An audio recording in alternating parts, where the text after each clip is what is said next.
नमस्कार दोस्तों, जब आप एक मधुमक्खी को देखते हैं आपके जहन में शहद से ज्यादा डर सताता है। This is West, this is not a bee. लेकिन क्या आप सोच सकते हैं मधुमक्खी पालना एक करियर ऑप्शन भी बन सकता है, आप उसे एक एज ए जॉब भी कर सकते हैं। किसान के लिए सबसे आसान काम मधुमक्खी पालन। कैसे, आइए देखते हैं। रहो डट के जरा जरा हट के, जरा डट के जरा हट के।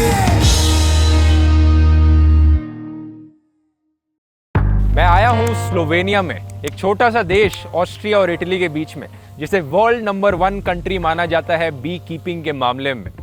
स्लोवेनिया की 60% जमीन पर सिर्फ हरे भरे जंगल और पहाड़ हैं। राजधानी लुब्लियाना से करीब 50 किलोमीटर दूर बसा गांव बेगुनिया कुछ 100 लोगों, एरिक लूजनर और लाखों मधुमक्खियों का घर है। दिलचस्प बात यह है दोस्तों, स्लोवेनिया के लोगों को शहद से ज्यादा मधुमक्खियों से प्यार है। तो इस जॉब को और गहराई से जानने के लिए आइए बात करते हैं स्लोवेनिया के one of the most famous और यंगेस्ट बी कीपर्स से, एरिक लूजनर। हाय एरिक। Hello. यहाँ खतरों के खिलाड़ी नहीं चल रहा है, लेकिन मैं आपको दिखाना चाहता हूँ कि कैसे आप सीरियसली इसे as a career choice consider कर सकते हैं अपना डर ख़त्म करके। ये एक अगरबत्ती जैसी चीज़ है, स्मोक से कहते हैं बीज काम डाउन हो जाती है, मधुमक्खी काम डाउन हो जाती है, उतनी काटेंगी नहीं, स्टिंग नहीं करेंगी। तो आइए छत्ते को खोलते हैं। This is actually a special hive. Yeah. I call it book hive because it opens like a book, and you can read the life of the bees like a book. These are dead bees here? Yes, they're dead. From like, is it normal like every day few die? Yeah. Okay. So I will just start opening from this side.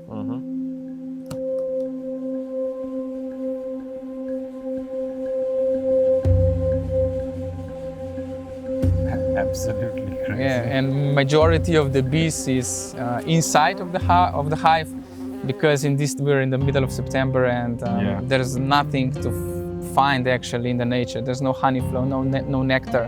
Now they're foraging some water and some pollen, and that's it. And they're already preparing for a winter. Okay. You know, if you feel confident, you can also touch them. You see? Just try.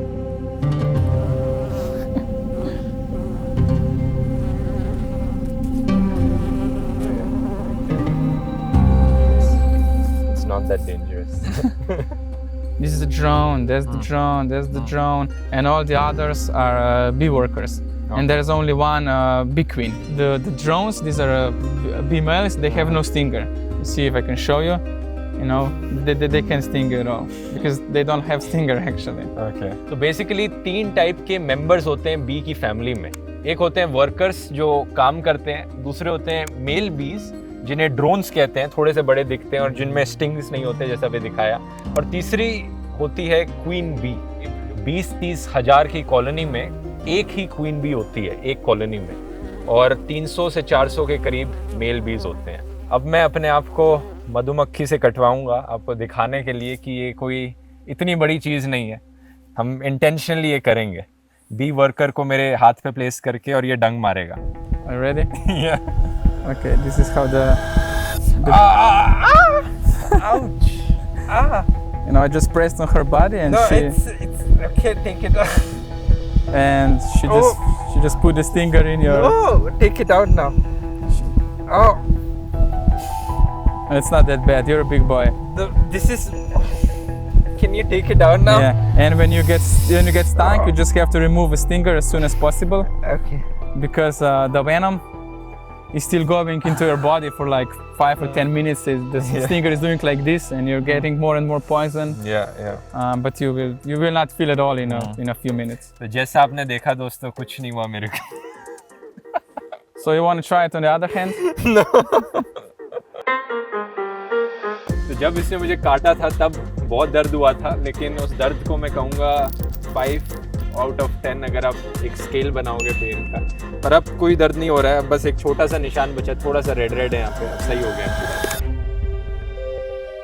Slovenia इकलौती country है European union में जिसने अपनी native B species को protect किया है, और जो कार्नियोलन बी स्पीशीज़ हैं, ये जो बीज यहाँ पर इस्तेमाल की जा रही हैं, ये काफ़ी फ्रेंडली बीज होती हैं। Normally you don't need to wear big suits to be protected from them. Yeah, that's true, because our Slovenian carniolan honeybee is not aggressive. Yeah. They're very calm. Yeah. Of course, they sting you. They have a stinger, but in comparison to other species, they don't sting you. There are some days when the bees are more aggressive, or maybe if you do something they don't like. In these cases, I also wear this veil, so you can just open the hive and start checking the bees. ये जो top part है इसे well कहते हैं। Normally तो पूरा full body suit होता है, लेकिन अभी यहाँ पे दिखाने के लिए आपको सिर्फ टॉप पार्ट पहना है। शहद मधुमक्खियों का खाना है और उसे जमा करने के लिए मधुमक्खियों के साथ ही बी कीपर को भी कड़ी मेहनत करनी पड़ती है। हर मौसम में मधुमक्खियों की जरूरत अलग है और इसी रीजन से बी कीपर्स को हमेशा चौकस रहना पड़ता है। So this is food here. And there's his brood. Eggs, larvae, and pupas. When is something not okay in there? How do we know that?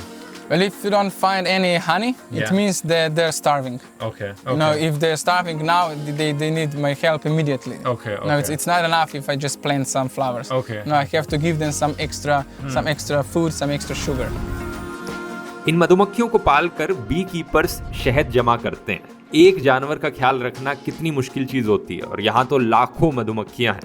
तो सोचकर देखिए दोस्तों, ये जिम्मेदारी कितनी बड़ी है। इसे समझना ज्यादा मुश्किल नहीं है। If I don't find any brood, any eggs, any larvae, then it means that there's no queen inside. Okay. And in this case, I have to put them another queen. लकड़ी के बने छोटे छोटे बक्से मधुमक्खियों का घर है। इनके अंदर इनके छत्ते होते हैं जिनमें मीठा शहद भरा होता है। और बक्सों पर ये जो पेंटिंग है, ये स्लोवेनिया की खास पहचान है। एक बक्से में 5 से 20 हजार तक मधुमक्खियां रहती हैं और हर एक बक्सा अच्छे मौसम में 20 किलो तक शहद पैदा कर सकता है। Here, this is honey.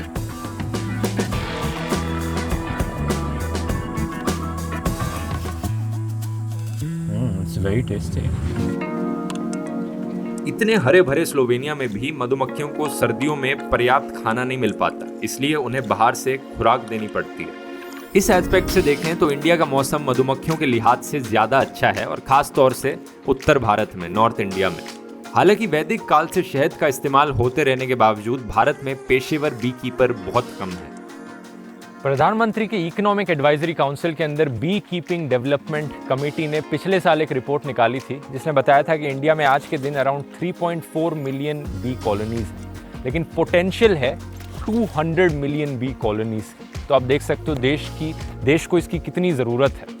और अप्रॉक्सीमेटली जो रजिस्टर्ड डेटा है, इंडिया में अराउंड 9000 रजिस्टर्ड बी कीपर्स हैं, लेकिन स्लोवेनिया से कंपेयर करो, स्लोवेनिया की पॉपुलेशन है 2 मिलियन और यहाँ पर करीब 11,000 बी कीपर्स। क्या पोटेंशियल है इंडिया में इसकी। अभी पिछले कुछ सालों में ही लोगों का ध्यान मधुमक्खी पालने की तरफ गया है। इंडिया की एग्रीकल्चर यूनिवर्सिटीज ने लोगों को इस काम के लिए तैयार करने में एक बड़ी भूमिका निभाई है। How did you take up this profession? Like, what made you choose this profession? I studied just totally different things. Not the bees. The bees were not interesting to me. Yeah.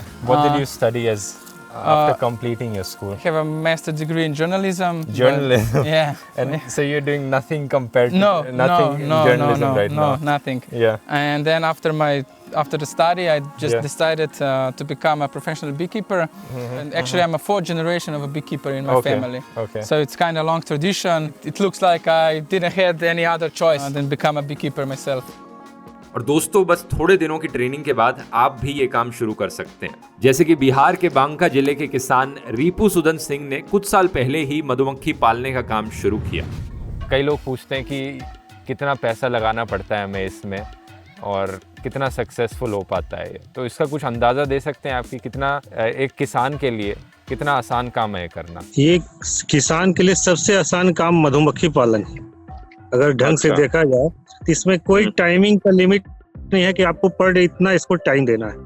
हम लोग के यहाँ बिहार सरकार का अनुदान चल रहा है मधुमक्खी पालक को, एक बक्सा पे 90% की सब्सिडी आती है। 4000 की बक्सा है तो वो हम लोग को पड़ता है मोटा मोटी 3600 के लगभग, मतलब 400 रुपया पड़ता है उसमें। एक बक्सा करीब 400 रुपए का पड़ता है। 400 रुपया हम लोग को पड़ता है, लेकिन उसमें भी अगर कोई केंद्र सरकार का अंशांश आ जाता है तो वो भी हम लोग को फ्री हो जाता है। 10% भी आने वाले शेड्यूल ट्राइब में वो भी फ्री हो जाता है। और मधुमक्खी पालना कोई ज्यादा हार्ड काम है नहीं। इसमें क्या है, इसको टाइमली सारा साप्ताहिक देखिए, आप देखते रहिए।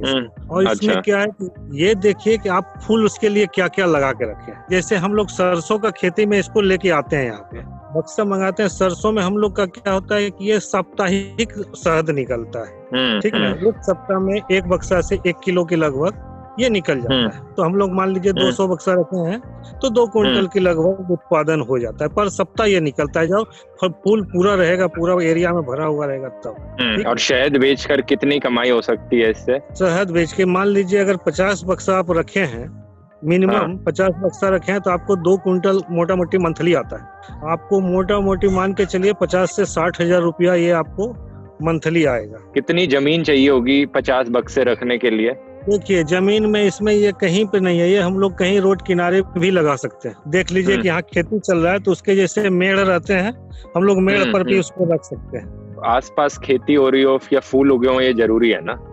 ये जरूरी है।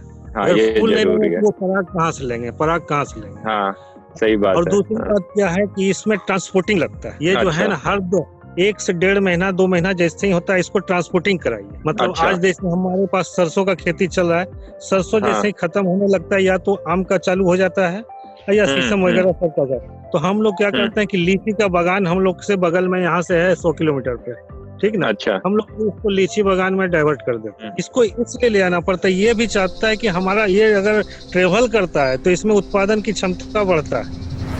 बी कीपिंग एक ऐसी जॉब है जिसकी इन्वायरमेंट को, हमारे पर्यावरण को बहुत ज़रूरत है, क्योंकि बीज के सहारे पूरे दुनिया का जो फूड सिस्टम है वो सरवाइव करता है, एग्रीकल्चर सरवाइव करता है। बीज नहीं होंगी तो इंसान नहीं हो सकते। हमारे जो फ्रूट्स हैं, प्लांट्स हैं, वेजिटेबल्स हैं, इन सब को उगने के लिए पॉलिनेशन की ज़रूरत होती है और बीज इसी पॉलिनेशन में मदद करती है। इनफैक्ट पूरी दुनिया में 1/3 फूड प्रोडक्शन बीज पर डिपेंड करती है। इतना ज़रूरी है ये। So Eric, I want to go into the why of this job. Like, what is something that you truly love about your job? Well, I like the fact that nobody commands me what to do, that I'm my own boss. And of course, what attracts me with this job is that this is my office. Actually, the nature, nature is my office. And working with the bees, it's something really unique because they're very grateful. You know, when you help them, you can actually feel that they're very thankful for what you're doing to them. And are there some challenges you face or something you dislike about this job? Yes, of course, there are many challenges, especially the bad weather. You know, because you never know what to expect. You know, there are sudden storms, bad weather, lots of rain. There are pesticides, hybrids. What do you do about the pesticides? Well, not much. Not much. There's not much you can do. I just try to hide bees away from the pesticides. And nowadays you see the current situation of the world where the bees are disappearing fast. So you also see you feel more passionate or relevant that, you know, you're helping the nature and the environment also. The bees lived here on this planet like millions of years before the human came, and they became jeopardized in the last few years. So the only guilt is on humans. So we did it. We jeopardized them, and now we try to save them. And you're one of the saviors. If you're a beekeeper, you're almost a hero in that sense. Well, I am trying to help them, and I help them, and they help me.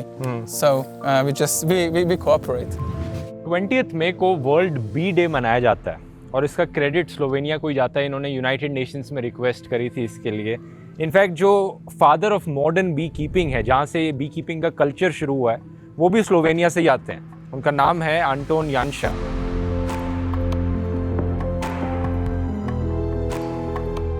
So would you recommend this to anyone who's passionate about environment, wants to live in nature and doesn't want a 9-to-5 day job in an office?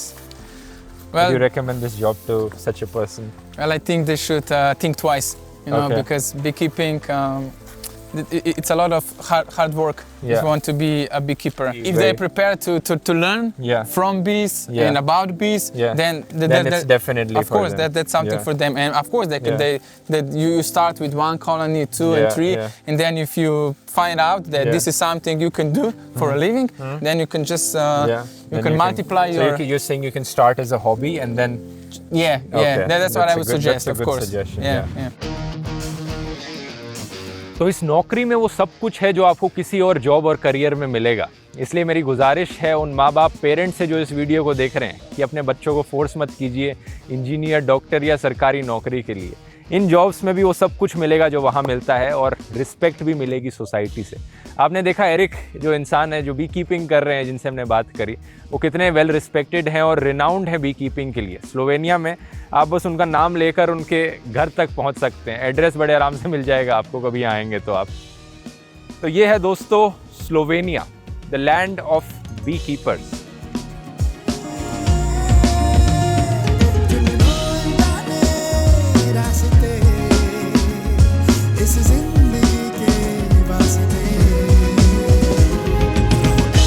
और मिलते हैं फिर अगले episode में किसी और job या career के साथ।